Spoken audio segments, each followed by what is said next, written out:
Okay, welcome back. Now that we've learned how to stand, how to move, how to thrust, learned about pel work, I want to talk about what to do with this offhand.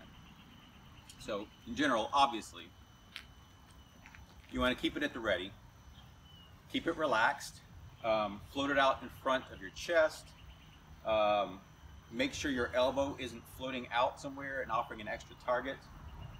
Sometimes what I'll do is I'll use my offhand to preempt a face attack. Some of my students call this sword and high five.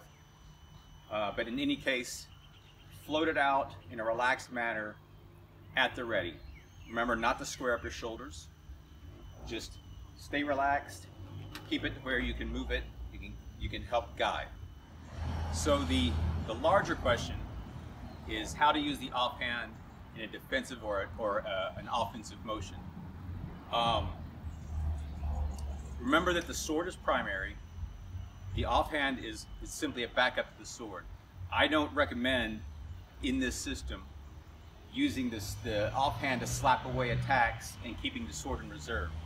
The sword is what it goes out in front. It's what stops the attacks.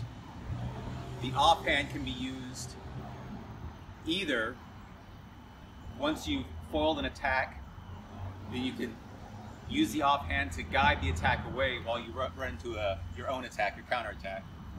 Or if you're doing an attack defense in single tempo, your offhand can be your backup just in case something slips by. In an attack, you can also use the offhand as a counterbalance with your thrust. So as I'm going into my thrust, I can use this offhand, which also narrows my own target because it gives a profile for the chest. It also gives me a little bit of reach as opposed to if my hand is forward. So now here's where we start having to work on our visualization. When I'm playing against my pel, I'm going to envision that I've covered my opponent's blade. I'm moving forward, I gain the blade, and then I fall into my lunge. In order to work on my offhand, the same visualization, I cover the opponent's blade, I move forward, the opponent decides to do a disengage, so now I'm going to occupy this offhand, protecting myself while still going into my lunge. Or perhaps I cover my opponent's blade, they disengage, I follow with my own blade, so my hand still relies either as a backup or I can block down, protect anything from happening here, and still go into my lunge. In all of these cases, what I want you to do is extend toward the attacker. I don't want you to be throwing your hand out wide to do any kind of a motion. You don't want to create a big gap between your sword and your hand. This is a target for your opponent to take advantage of. What you should be doing is when you're protecting yourself, you're moving your hand outwards.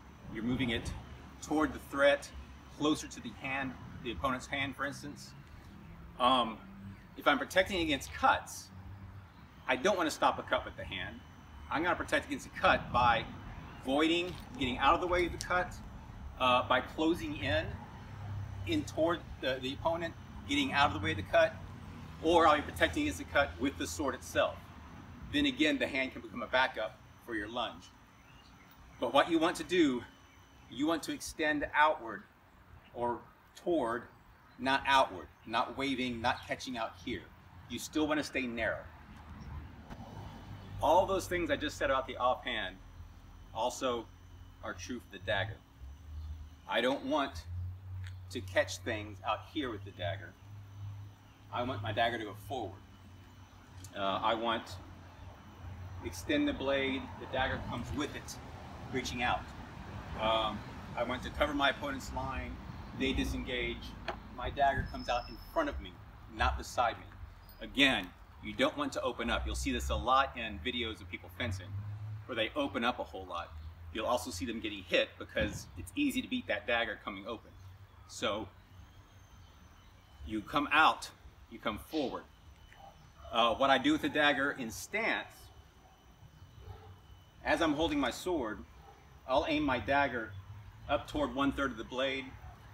I might hang it over the hand a little bit, but usually this here is my stance. I'm protecting myself with this V. I've got this covered, I've got this covered, and there's not much down the middle.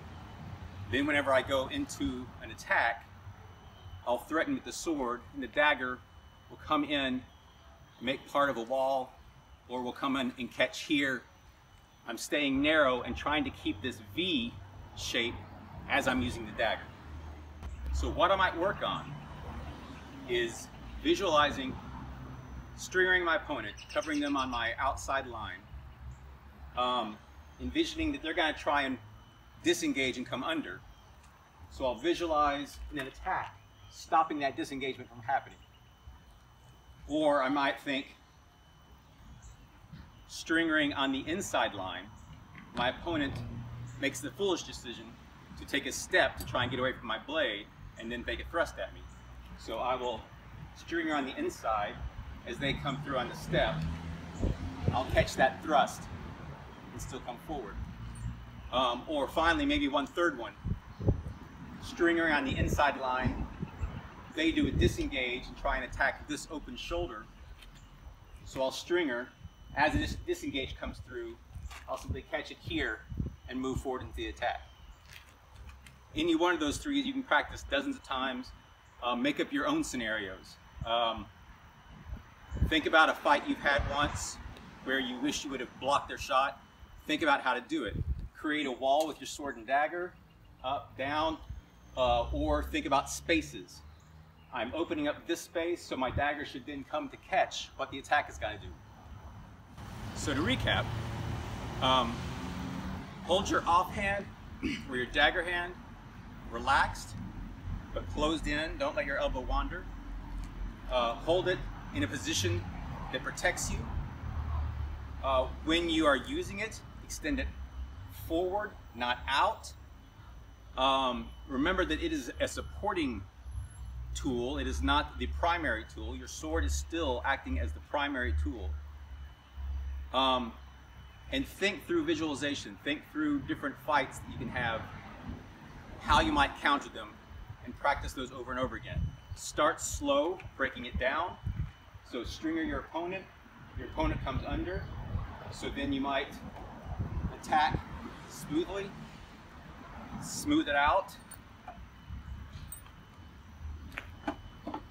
and then speed it up eventually to where your action becomes more ingrained into your body. Work through different variations. Think about those things that I've said. Try not to open up that gap. Try not to make a huge target down the middle. And that's all for now. I hope this was helpful. The next video should be about cloaks along the same lines.